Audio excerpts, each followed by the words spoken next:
ओम नमो भगवते वासुदेवाय नमः। नमस्कार दोस्तों, स्वागत है आप सभी का हमारे यूट्यूब चैनल पावरफुल हिंदू धर्म में। आज हम आप सभी को अश्विन मास में श्रीमद् भागवत महापुराण में तृतीय स्कंद में कथा अध्याय 59 और 60 का रसपान कराएंगे।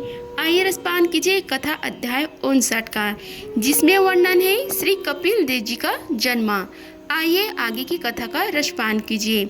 श्री मैत्रेय जी ने कहा, उत्तम गुण से सुशोभित मनु कुमारी देवहूति ने जब ऐसे वैराग्य युक्त बातें कही, तब कृपालु कंदर्म मुनि को भगवान विष्णु के कथन का स्मरण हो आया और उन्होंने उनसे कहा। कंदर्म जी बोले, दोष रहित राजकुमारी, तुम अपने विषय में इस प्रकार खेद न करो। तुम्हारे गर्भ में अविनाशी भगवान विष्णु शीघ्र ही पधारेंगे। हे प्रिय, तुमने अनेक प्रकार के व्रतों का पालन किया है, अतः तुम्हारा कल्याण होगा। अब तुम संयम, नियम, तप और दान आदि करती हुई श्रद्धा पूर्वक भगवान का भजन करो। इस प्रकार आराधना करने पर श्री हरि तुम्हारे गर्भ से अवतरित होकर मेरा यश बढ़ावेंगे और ब्रह्म ज्ञान का उपदेश करके तुम्हारे हृदय की अहंकारमयी ग्रंथि का छेदन करेंगे। श्री मैत्रेय जी ने कहा, हे विदुर जी, प्रजापति कंदर्म के आदेश में गौरव बुद्धि होने से देवहूति ने उस पर पूर्ण विश्वास किया और वह निर्विकार जगत गुरु भगवान श्री पुरुषोत्तम की आराधना करने लगी। इस प्रकार बहुत समय बीत जाने पर भगवान मधुसूदन कंदर्म जी की वीर्य का आश्रय ले उसके गर्भ से इस प्रकार प्रकट हुए जैसे काष्ठ में से अग्नि। उस समय आकाश में मेघ जल बरसाते हुए गरज गरज कर बाजे बजाने लगे, गंधर्वगण गान करने लगे और अप्सराएं आनंदित होकर नाचने लगी। आकाश में देवताओं के बरसाए हुए दिव्य पुष्पों की वर्षा होने लगी। सब दिशाओं में आनंद सा छा गया। जलाशयों में जल निर्मल हो गया और सभी जीवों की मन प्रसन्न हो गई। इसी समय सरस्वती नदी से घिरे हुए कंदर्प जी के उस आश्रम में मरीचि आदि मुनियों के सहित श्री ब्रह्म जी आए। शत्रु दमन विदुर जी स्वतः सिद्ध ज्ञान से संपन्न अजन्म ब्रह्म जी को यह मालूम हो गया था कि साक्षात पर ब्रह्म भगवान विष्णु संख्या शास्त्र को उपदेश करने के लिए अपने विशुद्ध सातमय अंश से अवतीर्ण हुए हैं। अतः भगवान जिस कार्य को करना चाहते हैं उसका उन्होंने विशुद्ध चित्त से अनुमोदन एवं आदर किया और अपनी संपूर्ण इंद्रियों से प्रसन्नता प्रकट करते हुए कंदर्म जी से इस प्रकार कहा। श्री ब्रह्म जी ने कहा, हे प्रिय कंदर्म, तुम दूसरों को मान देने वाले हो। तुमने मेरा सम्मान करते हुए जो मेरी आज्ञा का पालन किया है, इससे तुम्हारे द्वारा निष्कपट भाव से मेरी पूजा संपन्न हुई। पुत्रों को अपने पिता की सबसे बड़ी सेवा यही करनी चाहिए कि जो आज्ञा ऐसे कहकर आदर पूर्वक उनके आदेशों को स्वीकार करे। हे बेटा, तुम सभ्य हो। तुम्हारी ये सुंदरी कन्याएं अपने वंशों द्वारा इस रिश्तों को अनेक प्रकार से बढ़ावेंगी। अब तुम इन मरीचि आदि मुनिवरों को इनके स्वभाव और रुचि के अनुसार अपनी कन्याएं समर्पित करो और संसार में अपना सुयश फैलाओ। हे मुने, मैं जानता हूँ जो संपूर्ण प्राणियों की निधि हैं, उनके अभिष्ट मनोरथ पूर्ण करने वाले हैं। वे आदि पुरुष श्री नारायण ही अपनी योग माया से कपिल के रूप में अवतरित हुए हैं। फिर देवहूति से बोले, हे राजकुमारी, सुनहरे बाल, कमल जैसे विशाल नेत्रा और कमल अंकित चरण कमलों वाले शिशु के रूप में पैटपसुर को मारने वाले साक्षात श्री हरि ही ज्ञान विज्ञान द्वारा कर्मों की वासनाओं का मूल छेदन करने के लिए तेरे गर्भ में प्रवेश किया है। ये अविद्या जनित मोह की ग्रंथियों को काटकर पृथ्वी में स्वच्छंद विचरेंगे। ये सिद्ध गणों के स्वामी और संख्या आचार्यों के भी माननीय होंगे। लोक में तेरी कीर्ति का विस्तार करेंगे और कपिल नाम से विख्यात होंगे। श्री मैत्रेय जी कहते हैं कि हे विदुर जी, जगत की सृष्टि करने वाले ब्रह्म जी और दोनों को इस प्रकार आश्वासन देकर नारद और सनक आदि को साथ ले हंस पर चढ़कर ब्रह्मलोक को चले गए। ब्रह्म जी के चले जाने पर कंदर्प जी ने उनकी आज्ञा अनुसार मरीचि आदि प्रजापतियों के साथ अपनी कन्याओं का विधि पूर्वक विवाह करा दिया। उन्होंने अपनी कला नाम की कन्या मरीचि को, अनसुईया अत्रि को, श्रद्धा अंगिरा को और अविभूर्व पुलस्त्य को समर्पित की। पुलह को उनके अनुरूप गति नाम की कन्या दी। कत्रु के साथ परम साध्वी क्रिया का विवाह किया। भृगु जी को ख्याति और वशिष्ठ जी को अरुंधति समर्पित की।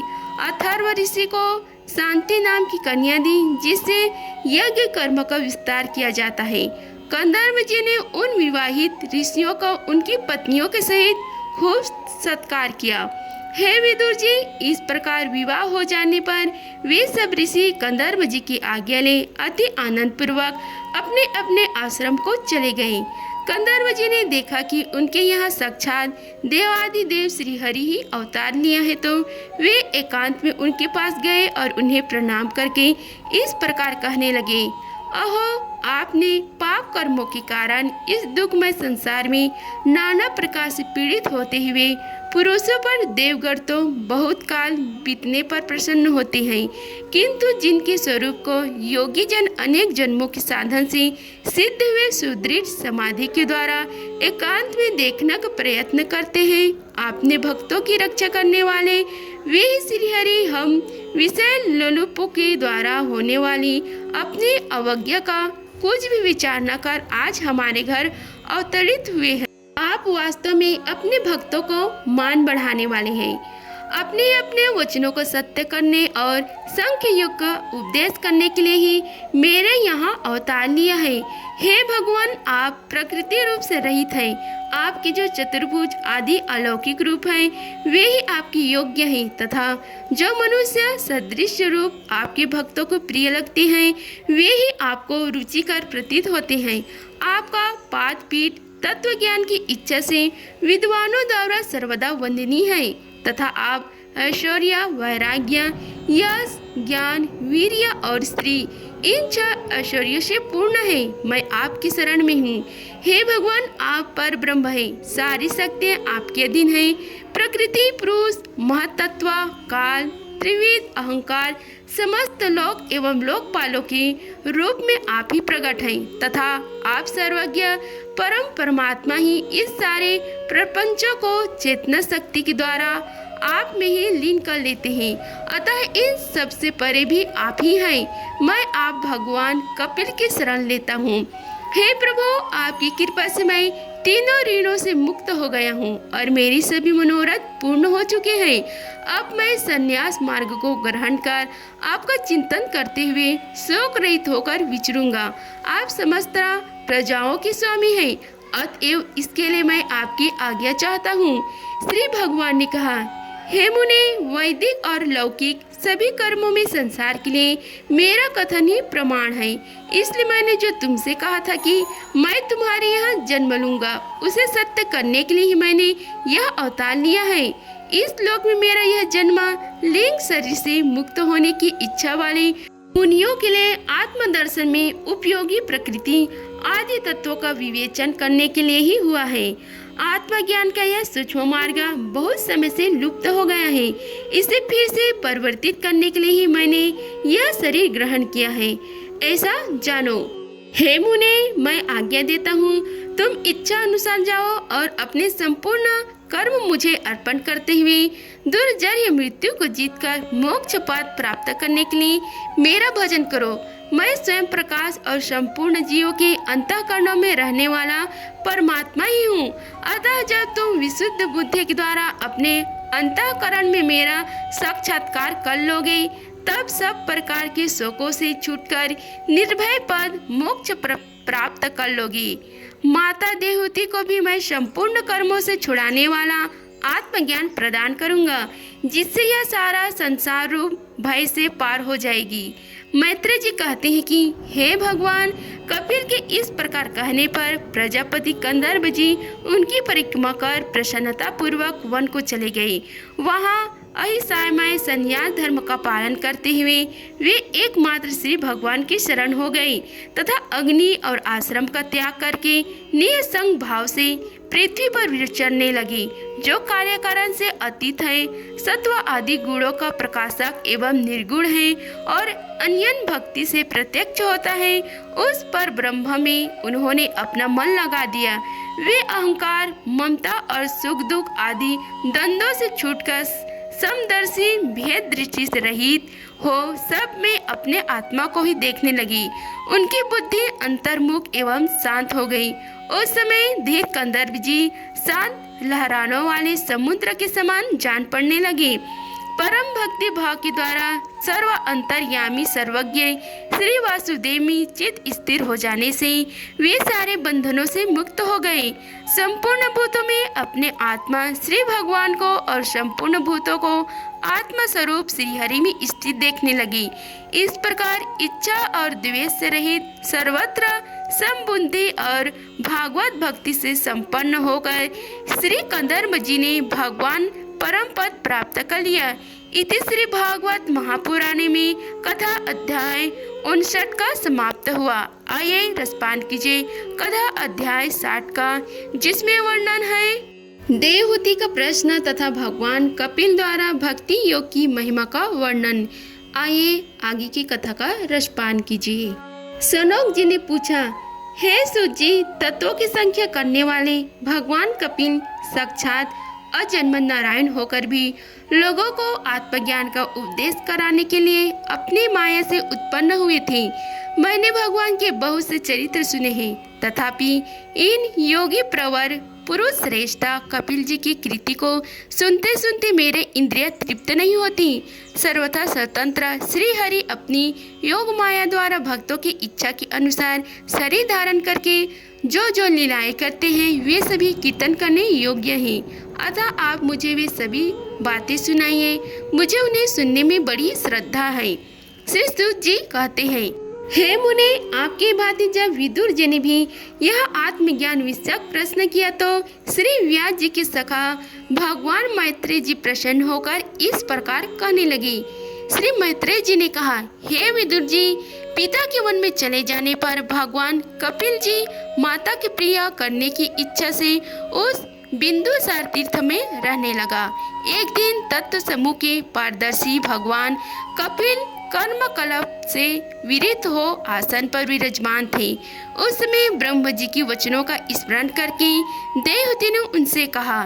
देवहूति बोले, हे भूमन, हे प्रभु, इन दुष्ट इंद्रियों की विषय लालसा से मैं बहुत ऊब गई हूँ और इनकी इच्छा पूरी करते रहने से ही घोर अज्ञान अंधकार में पड़ी हुई हूँ। अब आपकी कृपा से मेरी जन्म परंपरा समाप्त हो चुकी है। इसी से इस दुस्तर अज्ञान अंधकार से पार लगाने के लिए सुंदर नेत्र रूप आप प्राप्त हुए हैं। आप संपूर्ण जीवों के स्वामी भगवान आदि पुरुष तथा अज्ञान अंधकार से अंधे पुरुष के लिए नेत्र स्वरूप सूर्य की भांति उदित हुए हैं। हे देव, इन देह गेह आदि में जो मेरे पन का दुर्ग्रह होता है वह भी आपका ही कराया हुआ है। अतः अब आप मेरी इस महामोह को दूर कीजिए।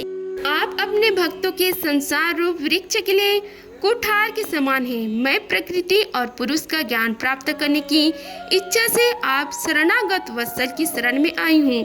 आप भागवत धर्म जानने वाले में सबसे श्रेष्ठ हैं। मैं आपको प्रणाम करती हूँ। श्री मैत्रेय जी कहते हैं कि इस प्रकार माता देवहूति ने अपनी जो अभिलाषा प्रकट की वह परम पवित्र और लोगों को मोक्ष मार्ग में अनुराग उत्पन्न कराने वाली थी। उसे सुनकर आत्मज्ञ सत्पुरुषों की गति श्री कपिल जी ने उसकी मन ही मन प्रशंसा करने लगे और फिर मृदु मुस्कान से सुशोभित मुखर अरविंद से इस प्रकार कहने लगी। भगवान कपिल ने कहा, हे माता, यह मेरा निश्चय है कि अध्यात्म योगी मनुष्य के आत्यंतिक कल्याण का मुख्य साधन है, जहाँ दुख और सुख की सर्वदा निवृत्ति हो जाती है। हे साध्वी, अब अंगों से संपन्न उस योग का मैंने पहले नारद आदि ऋषियों के सामने उनकी सुनने की इच्छा होने पर वर्णन किया था, वही अब मैं आपको सुनाता हूँ। इस जीव के बंधन और मोक्ष का कारण मन ही माना गया है। विश्व में आसक्त होने पर वह बंधन का हेतु होता है और परमात्मा में अनुरक्त होने पर वही मोक्ष का कारण बन जाता है।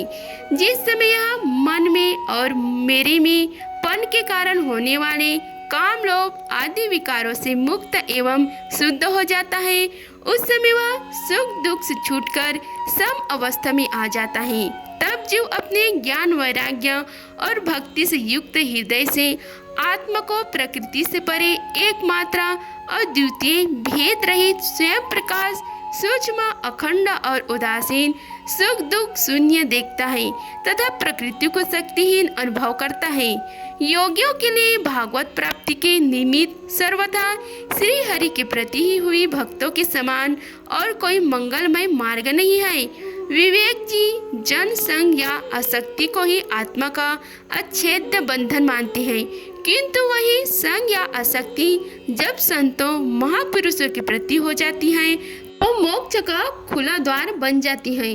जो लोग सहनशील दयालु समझता देहधारियों के आकरण हेतु किसी के प्रति भी शत्रु भावना रखने वाले शांत सरल भाव और सत्पुरुषों का सम्मान कराने वाले होते हैं, जो मुझ में अन्यन भाव से दृढ़ प्रेम करते हैं, मेरे लिए संपूर्ण कर्म तथा अपने सगे संबंधियों को त्याग देते हैं और मेरे परायण रहकर मेरी पवित्र कथाओं का श्रवण कीर्तन करते हैं तथा मुझ में ही चित्त लगाए रहते हैं, उन भक्तों को संसार के तरह तरह के तप कोई कष्ट नहीं पहुंचाते। हे साध्वी, ऐसे ऐसे सर्वसंग परित्यागी महापुरुष ही साधु होते हैं। तुम्हें उन्हीं की संग की इच्छा करनी चाहिए, क्योंकि वे आसक्ति से उत्पन्न सभी दोषों को हल लेने वाले हैं। सत्पुरुष से संगम से मेरी पराक्रमों का यथार्थ ज्ञान कराने वाले तथा हृदय और कानों को प्रिय लगने वाली कथाएं होती हैं। उनका सेवन करने से शीघ्र ही मोक्ष मार्ग में श्रद्धा प्रेम और भक्ति का क्रमशः विकास होगा। फिर मेरी सृष्टि आदि लीलाओं का चिंतन करने से प्राप्त हुई भक्ति के द्वारा लौकिक एवं परलौकिक सुखों में वैराग्य हो जाने पर मनुष्य सावधानता पूर्वक योग्य भक्ति प्रधान सरल उपायों से समाहित होकर मनोनी ग्रह के लिए यत्न करेगा।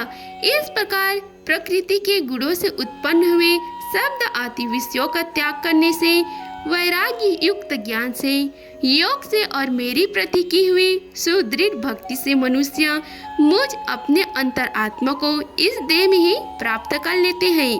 देवहूति ने कहा, हे भगवान, आपके समुचित भक्ति का स्वरूप क्या है और मेरी जैसे अबलाओं के लिए कैसे भक्ति ठीक है, जिससे कि मैं सहज में ही आपके निर्वाण पद को प्राप्त कर सकूं। निर्वाण स्वरूप हे प्रभु, जिसके द्वारा तत्व ज्ञान होता है और जो लक्ष्य को भेदने वाले बाढ़ के समान भगवान की प्राप्ति कराने वाले हैं, वह आपका कहा हुआ योग कैसे है और उसके अंग कितने हैं? हरे, यह सब आप मुझे इस प्रकार समझाइए जिससे कि आपकी कृपा से मैं मंदमती स्त्री जाति भी इस दुर्बुद्ध विषय को सुगमता से समझ सकूं। श्री मैत्रेय जी कहते हैं कि हे विदुर जी, जिसके शरीर से उन्होंने स्वयं जन्म लिया था, उस अपनी माता का ऐसा अभिप्राय जानकर कपिल जी के हृदय में स्नेह उमड़ आया और उन्होंने प्रकृति आदि तत्वों का निरूपण कराने वाले शास्त्र का, जिसे संख्य कहते हैं, उपदेश किया। साथ ही भक्ति विस्तार एवं योग का भी वर्णन किया। श्री भगवान ने कहा, हे माता, जिसका चित्त एकमात्र भगवान में ही लग गया है, ऐसे मनुष्य के वेद विहित कर्मों में लगी हुई तथा विषयों का ज्ञान कराने वाले काम इंद्रियां एवं ज्ञान इंद्रियां दोनों प्रकार की इंद्रियों की जो तत्व मूर्ति श्री हरि के प्रति स्वाभाविक प्रकृति है, वही भगवान की आहुति की भक्ति है। यह मुक्ति से भी बढ़कर है, क्योंकि जठर नाल जिस प्रकार खाए हुए अन्नों को पचाता है, उसी प्रकार यह भी कर्म संस्कारों के भंडार रूप लिंग शरीर को तत्काल भस्म कर देती है।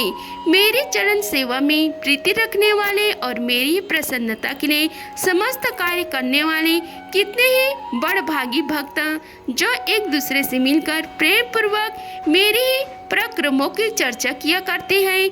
मेरे साथ एक ही भाव संयोज्य मोक्ष की भी इच्छा नहीं करते। माँ वे साधु जन अरुण नयन एवं मनोहर मुख अरविंद से युक्त मेरे परम सुंदर और वरदायक दिव्य रूपों की झांकी करते हैं और उनके साथ सप्रेम संभाषण भी करते हैं, जिसके लिए बड़े बड़े तपस्वी भी ललायित रहते हैं। दर्शने अंग प्रत्यंग उदार हास विलास मनोहर चितवन और सुमधुर वाणी से युक्त मेरे उन रूपों की मधुर में उनका मन और इंद्रियां फंस जाती हैं।